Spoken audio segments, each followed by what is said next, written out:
Thank you so much, everyone who have come along in person, and to those of you who have dialed in online. It's fantastic to have so many amazing people here. Really, to be honest, to celebrate a phenomenal force. But yeah, Francis, it starts now. If you thought you were uncomfortable before we started this session, just prepare for the next 45 minutes. This is when, especially I think if you are British, this is going to be hugely uncomfortable for Francis. She's there going, really? Oh no. So Francis, or should I say Professor Francis Ward, OBE, deserving graduate. Francis never going to speak to me again after this. So when we were preparing for this session, we said, okay, so this is a bit like Desert Island Discs. And then there was silence on the call. We were like, oh my goodness, does that mean that music has to be chosen? This is going to be a disaster.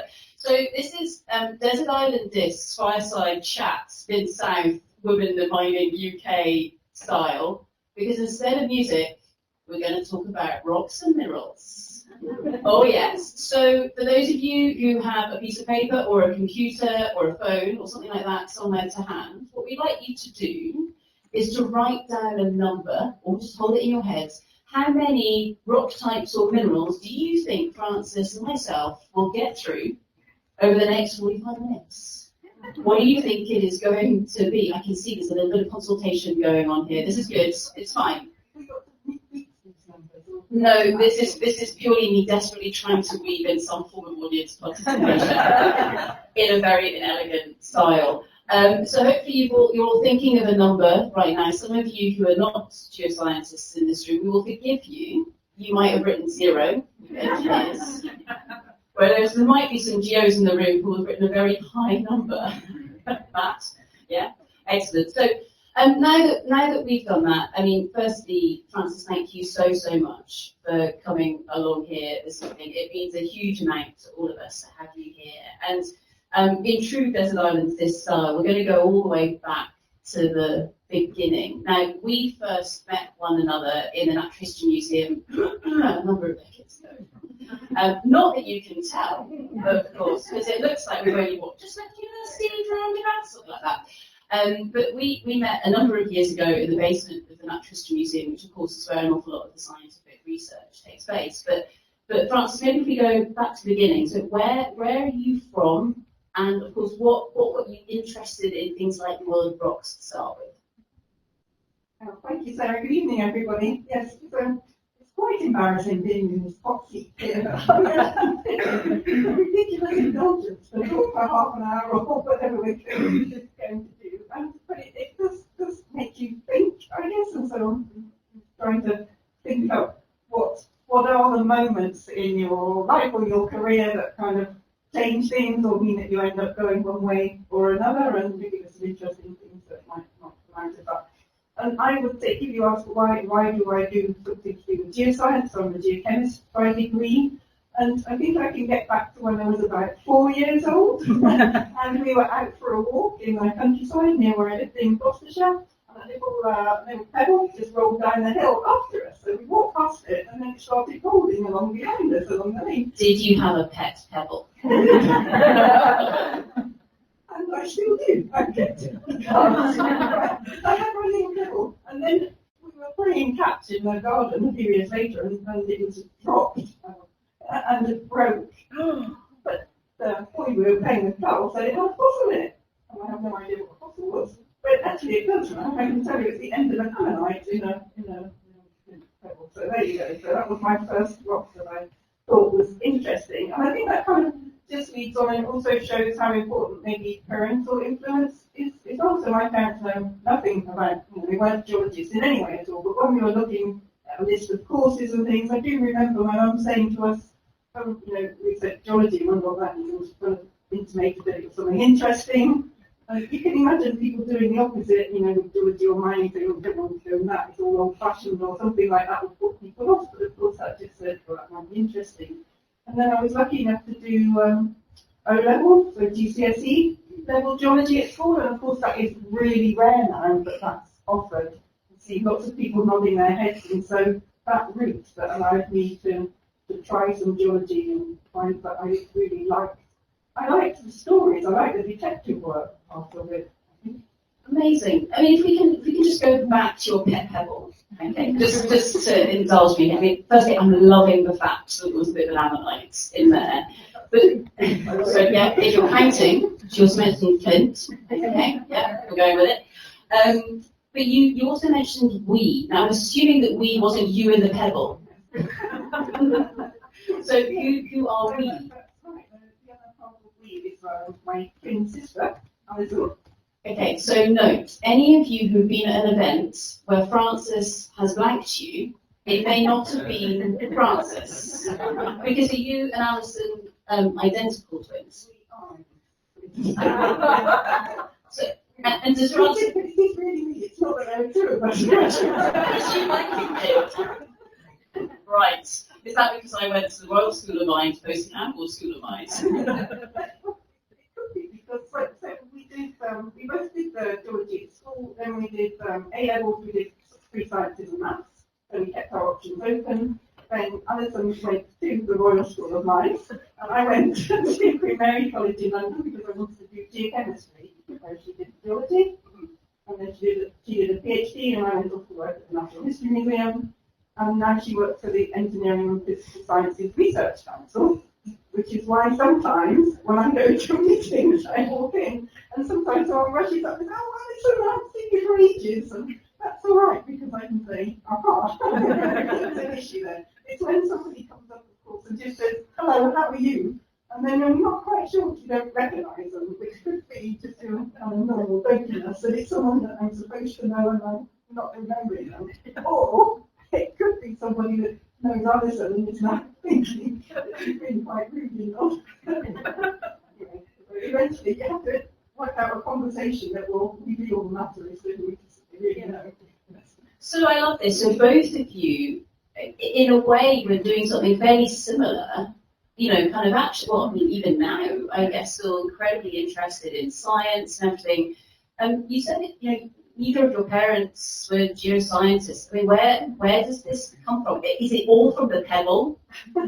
And you and I have half each. Or where did this come from? I suppose, again, if there's any parental influence, it's I can think of my dad saying, if you can find a job that you really enjoy, that's the most important thing, because that's something, you know, not many people get to do something every day that they really like doing. So if there's any pointer on a career, it was that. And so I think we probably just followed our instinct to do something at university that we liked and that was a bit different to normal. It's not going on for A levels or something at the time. Lots of people went off to do a medical degree or something, and very few people went off to do anything geological. Yeah. And I remember also looking at biochemistry, but I read that fewer women went into physical sciences and chemistry, so I like that idea of going into geochemistry and doing something a bit different. And so when you were studying for your degree, I mean, were there other women on the course, or how many, were there a lot of people on the course, or what was it like? There were only a few of us geochemists who were quite a rare bunch. There were 4 of us, I think. But of course, there are other geologists and things. Mm-hmm. I don't remember any. I mean, they were very friendly. And yes, I don't have any kind of horror stories about being the only woman doing this, that, or the other. It was a very easy. Good, excellent. So did you go straight to the Natural History Museum from your degree? I did, yes, because I did 3 years of geochemistry, and in February, when I was due to graduate, I think it was, I was looking around thinking what to do next, maybe looking for a PhD or for jobs, but mining was in a down cycle, so there weren't many exploration jobs or anything like that. How unusual. Okay. And then a friend of mine said, "Oh, there's an advert for a geochemist in the New Scientist magazine." I was interested because my degree, of course, was geochemistry, so how unlikely was that? And that was at the Natural History Museum, and I thought, it's the only thing that's going to have my degree name on it, so I better apply for that. So that was the job I got, so I went to the Natural History Museum. And what did you do? So what did being a geochemist in the Natural History Museum actually involve doing? Well, the thing I've done in undergrad, I've done some work on the scanning electron microscope, and I analysed my minerals on there, and I really liked the immediate chemical information that you could get. So I really loved it as a technique. And that first job was actually running the electron microprobes at the Natural History Museum. And so from that, Francis, did you have any particular favourite minerals that you wanted to mention? I think I analysed almost every mineral that there is. Okay, we're going to get a while. I followed my nose really into in the collection. So if you've been behind the scenes of the NHM at all, cupboards, there really are cupboards and cupboards full of rocks and minerals. And I was looking for wanted to do some research, and so I found the carbonatites that had actually been collected in the 1950s and 60s from Malawi, and I also looked at skarns, a few mineral names in here, from southwest England, and so they were tin-bearing skarns with really fantastic minerals like malayite. You didn't write that one down, did you? But the kind of a more interesting mineralogy, if I dare say now, I lived down in Cornwall, was in the carbonatites and the rare earth carbonatites and monazite and fluorosites and all kinds of real astazite and synthesite and all kinds of strange minerals and beautiful under the microscope and fantastic under the SEM, because if you've ever done any SEM work, you'll know that they rare earth minerals and high atomic number minerals show up white. Although if you want an exploration pointer for rare earth rich carbonatites, you just always look for the grottiest, brownest, gunkiest, ugliest looking ones. Once they get under an electron beam, then they're stars and they shine and you feel the rustazite crystals and things, and little platelets and things. So they're very seductive, and that's what I chose to do my research on. Seductive. Yes, folks, you came here tonight to hear that. And never judge a book by its cover, because always look for the grottiest one and then just stick it underneath an SEM and you will see all the story. So other than I guess being seduced by these beautiful minerals, what was it about the carbonatites that sort of lured you in to really try and understand these amazing formations? Well, I guess it really was the rocks and minerals to begin with, and I think I really did like them. So I really just followed my nose into what I was interested in. But carbonatites, of course, are one of the rarest types of rocks on Earth, so they're this real enigma. Everything else practically we look at is made of silicate-bearing minerals, and then suddenly you get this volcanism, which is like an igneous limestone. It's a carbonate that shouldn't really even exist at the Earth's surface.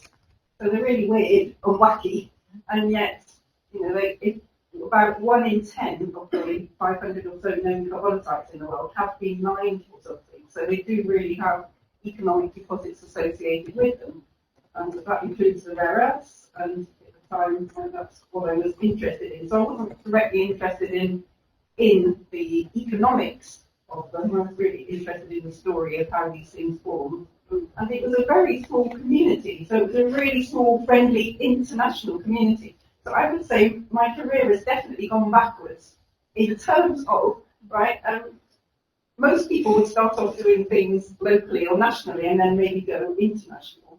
Whereas in carbonatites and rare earths, you would have known everybody all around the world who was working on them because it's so small. So it was really friendly and collaborative and had to be international.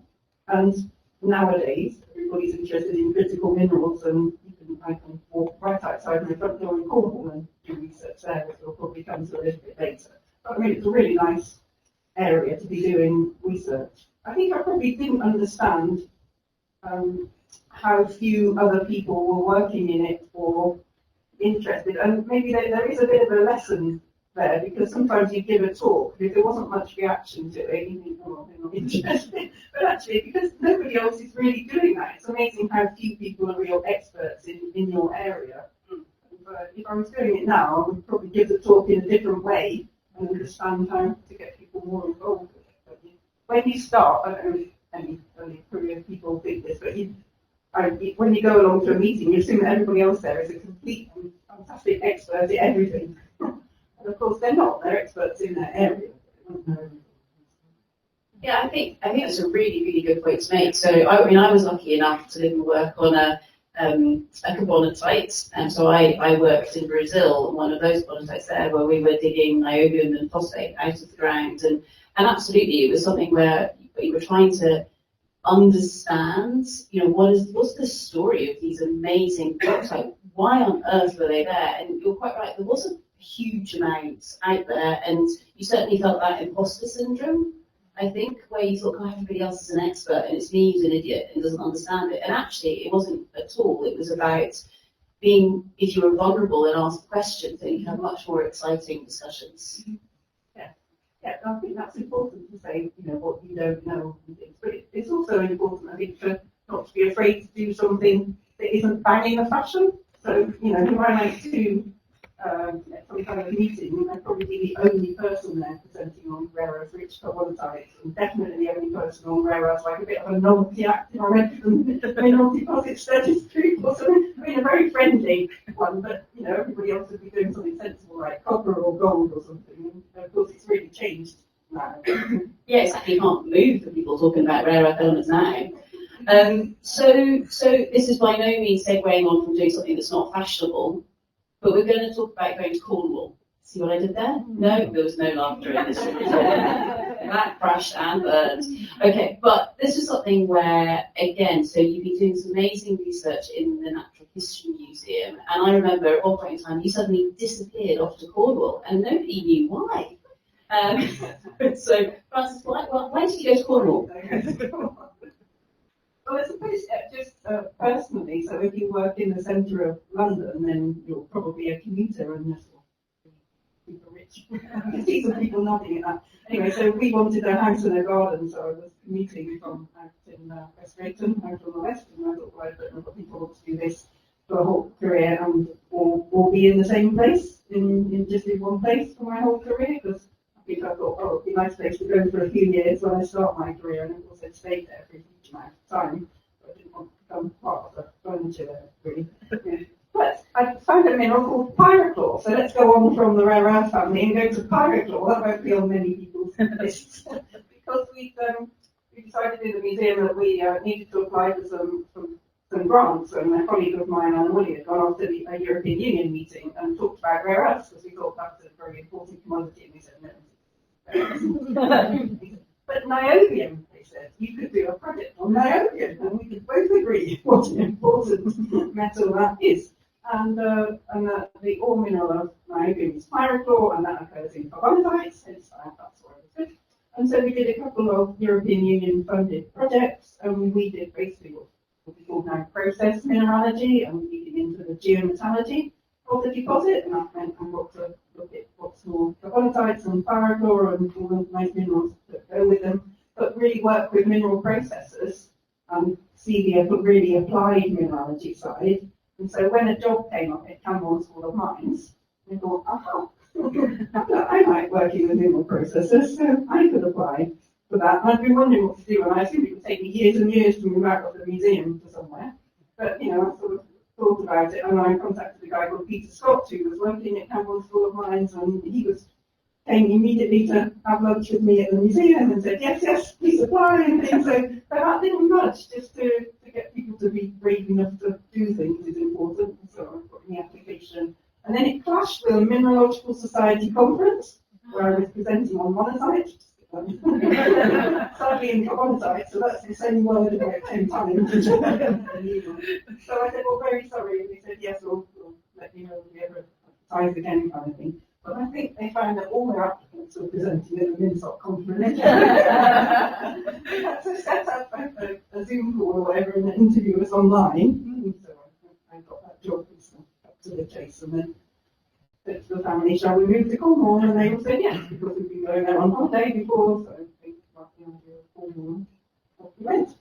So you mentioned your family. So obviously we discussed Alison earlier on. So your family now, I'm guessing, isn't still just the pebble. I'm not going to start off about this bloody pebble. It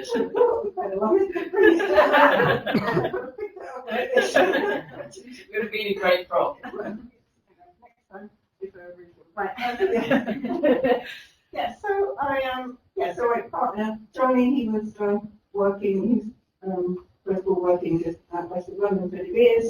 also a geochemist originally, then he did industrial minerals, and then went on to do completely different things in business after an MBA. And then I have a daughter, Alexandra, who's just finished her PhD in mine water geothermal energy. Congratulations! Peter, and he's got a business degree and he doesn't really know what he wants to do. He's not on. There is time yet, Peter. Yeah, I'm going to say he hasn't converted to any minerals. He's not really sure. But he actually did do a project on responsible sourcing of cobalt on blockchain and things, and he was really interested in that. But quite hard to do any work in that anyway. So he's not sure what he wants to do. So that's.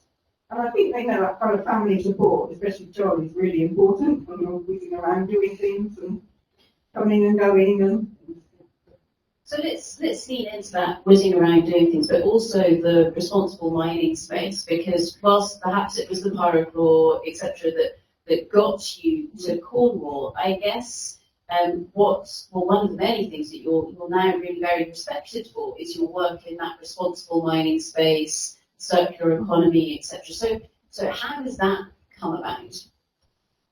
That really started just when I looked at the profile of Camborne School of Mines, literally when I was thinking about applying for the job there, and obviously I already liked working with the process engineers and mining engineers that we'd worked with already in the NHM projects.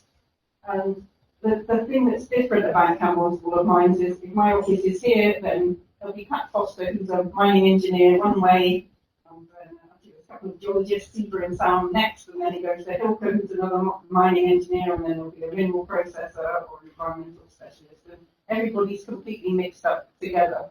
And of course, in many universities, the mining engineers, if there are any, which in places in the UK, of course, there are not, they'd be over in one department, and the geologists will be somewhere completely separated. And so we're all together, and that means that we are multidisciplinary and interdisciplinary. We swap between process mineralogy and geology and mineral processing and things like that really easily. It's a really nice environment to put those talents together and actually looking around at what responsible mining is all about. So that was a really obvious opportunity to hit the right time, I think, at Camborne School of Mines. See, so that's a case where it's a number of years ago, and I guess now where you found that you had all the right ingredients, and was it sort of then that you thought, hang on a second, we can write some really interesting grant proposals or thinking about things like the Critical Minerals Challenge Centre and everything that came through from that? I mean, was this you then persuading everybody else to come and do it, or was it actually all together, everyone going, hang on a second, we can do something really exciting here?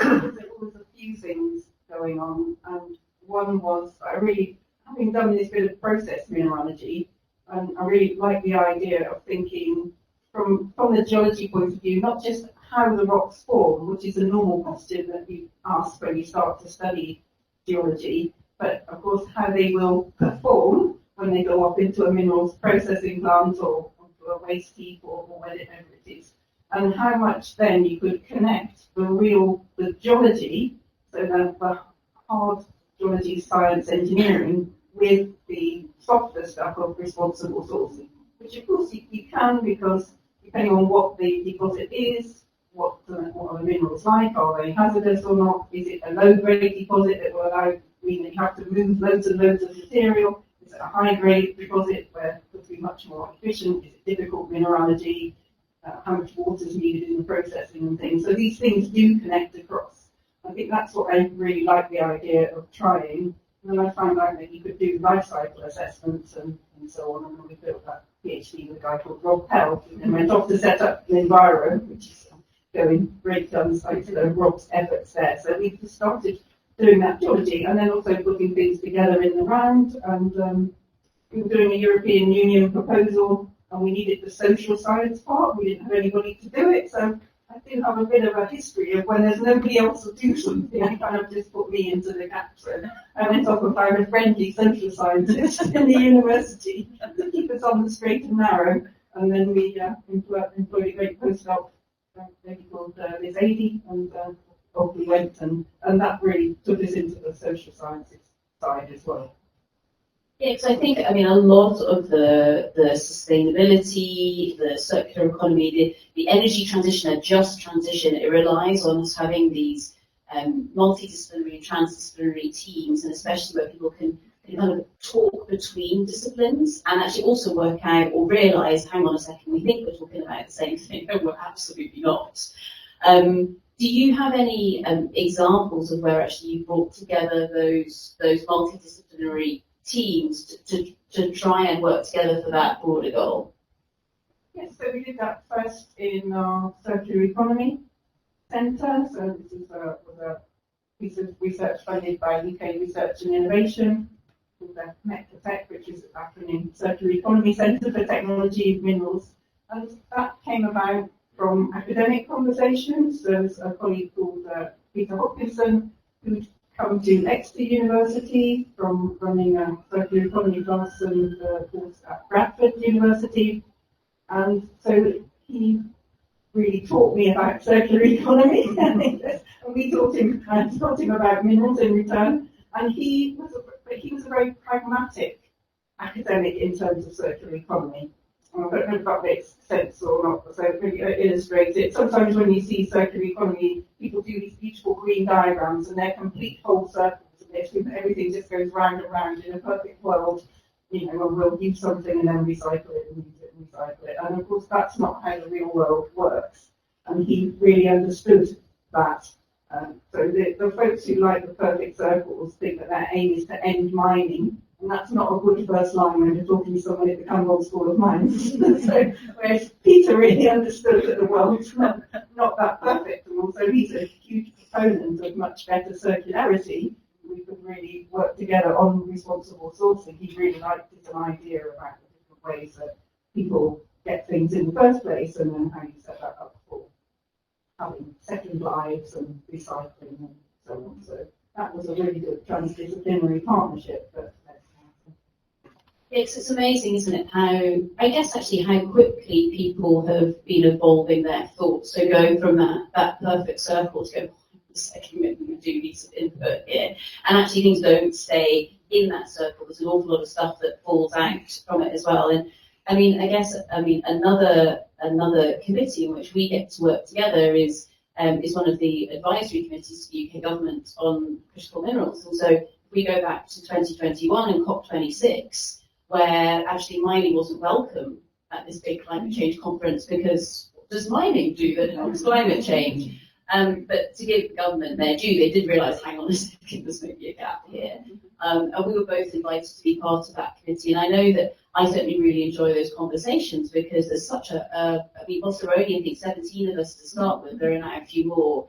The different disciplines and the different experiences coming together has been really exciting. And whilst the third version of the critical mineral strategy for the UK that's now out, of course, is by no means perfect, I think it has evolved quite a long way since where it was to start with. Yes, I think so. I mean, I think it's taken a few goes even back in 2010, 2011, you know, that was when there was the first rare earth crisis and China, so they cut off supply to Japan and so on, and there was government things happening then. But then, of course, the crisis goes away and everybody relaxes and nothing happens, and then it comes back round again. In 2021, after COVID, everybody realised that supply chains are really important. And then supply chains are really important. I don't know if there's anything going on in the world right now that might fascinate. Yeah, well, yes, but then it was really only, I would say, really recently do we actually see people with their checkbooks out spending a lot of money and doing what Japan did after 2010, when it propped up companies like Linus and their monazite-rich carbonatite. Think of some more types. He's already mentioned monazite, but it's fine. Yeah, really propped them up and kept them going, so they're not a major player in providing rare earths to the world. And if people had done that to some of the other companies who were going at the time, I mean, there's some of them are still going, and now the USA has come out with its checkbook big time. I think we're in danger of seeing the prizes that the UK has been pursuing and funding in a much smaller way being even brought up. So I think I think we have a nice strategy. I don't know if you agree, but I think there are some very good things in the strategy, and our Department of Business and Trade were very careful to do a lot of consultation in making it. But you've got to be prepared to spend money, you've got to be prepared to lose some of that money when it doesn't go well, keep propping people up and really pick your winners and just try and go for it. So I think that's the trick now, is the speed with which we can move, so not just to be overtaken by the other people. Yeah, no, we just need to get on with it, don't we? And I think one of the things that is certainly in the strategy and other government documents as well is, of course, the strength of the research, the development, but also the education that we have here in the UK. And I mean, I know obviously at Camborne School of Mines, University of Exeter, there's a phenomenal history with regards to teaching really many of the world experts in these different areas. Yes, everybody, I did go to the Royal School of Mines, and I've just said that about Camborne School of Mines, being very well behaved. But this is something as well where I know that you've got your technology metals for a green future MOOC, and you did it a number of years ago. Thousands of people went through this training. But do you want to explain to them what on earth is a MOOC? Yes, so a MOOC is a massive open online course, and we did this. We did it when the first critical mineral strategy came out. I think by coincidence, because we had a European project looking at exploring alkaline rocks and carbonatites. Ethylene cyanide, there's a new one for your list. Just get that in dialite, there's another one. Styrene, there you go, another one. She's just going to keep going now. Anyway, and we, as part of the outreach, when you do these projects, you also have to think of something a bit novel. You did something brilliant on Vector, didn't you? So what are you going to do for your outreach? And we decided to go for a massive open online course. And that means it's something, it introduces how we explore for how technology metal minerals are formed, especially obviously the rare earths and niobium and things that we were looking at in our project. Talks about how they're extracted, and then what they're used for with some of our partners, and then talks about circular economy. So we ran it from about 2018, and we had it on the FutureLearn platform, and 4,500 people did it all over the world, and it really introduced non-specialists, I think, to technology, metal, minerals and rocks. And what we've done now is, as I said, updated the circular economy part of it in week 4, and it's now on the University of Exeter platform. It will open on the 20th of April. So give it completely free. And so if you're already, a trained geologist and doing economic geology, then you probably know what we're telling you in there. But if you've got colleagues who are coming into mining from other backgrounds and things, then it's a nice, easy introduction. And it's an hour or two over 4 weeks, and you can do it whenever you like, so you don't have to be there. So it's very easy, informal learning. That's brilliant. Thank you so much for that, Francis. And I'm sure there are a lot of people who are quietly Googling away at the moment to work out how they can get into that. I mean, I think just kind of beginning to draw this to a close so that we've got time for some questions from the audience. I mean, obviously you are by no means at the end of your career. There's an awful lot more still to come. But I guess looking back over the last few years, what do you think you're most proud of? We didn't discuss that, by the way, before. I just dumped her in it. Right, okay. Well, I'll make up something to bend it into saying some more minerals.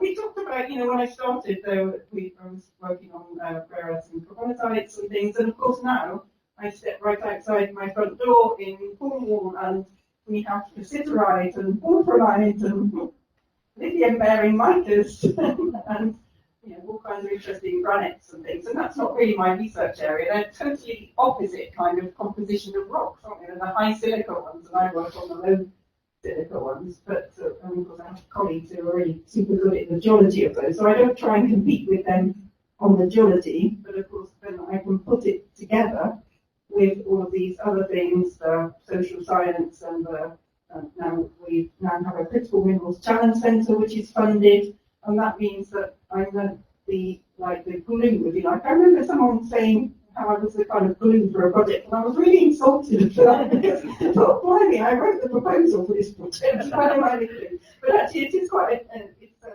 probably not a bad aptitude to have to get people to be able to work together, especially when they come from really different backgrounds, and that's super fun.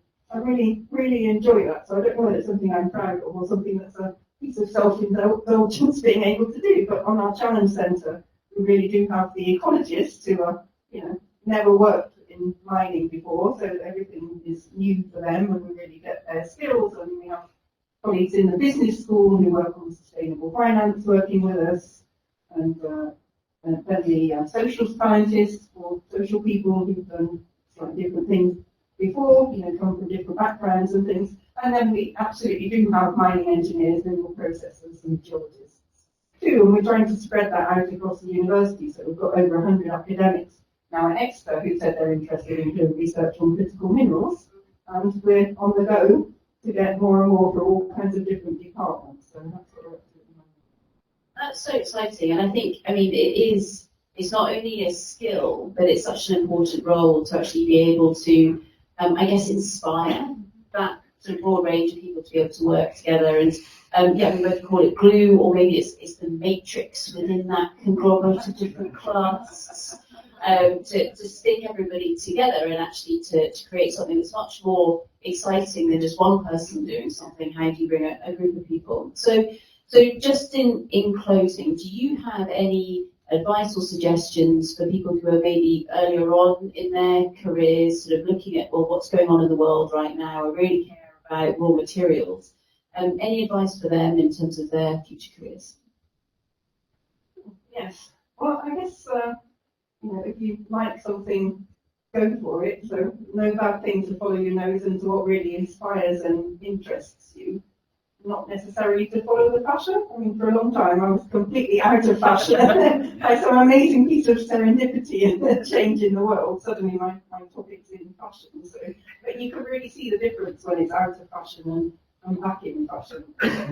I think the other thing I'd say is when you look at people who are called successful, so us sitting here, you just got called successful.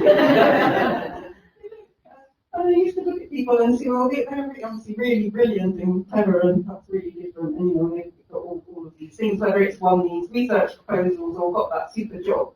But when you talk to these people, you find out actually they've probably applied for an awful lot of other jobs and an awful lot of research proposals that they didn't get funded.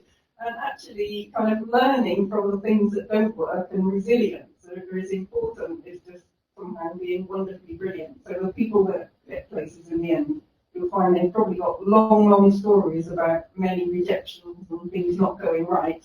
And what you see is when they get that bit of success at the end. So not to be put off, to realise that, I always have imposter syndrome. but actually, I think everybody has it, and the people you're looking at aren't really any different. They still got all the same issues, and the next research proposal will probably be rejected, and on it goes again.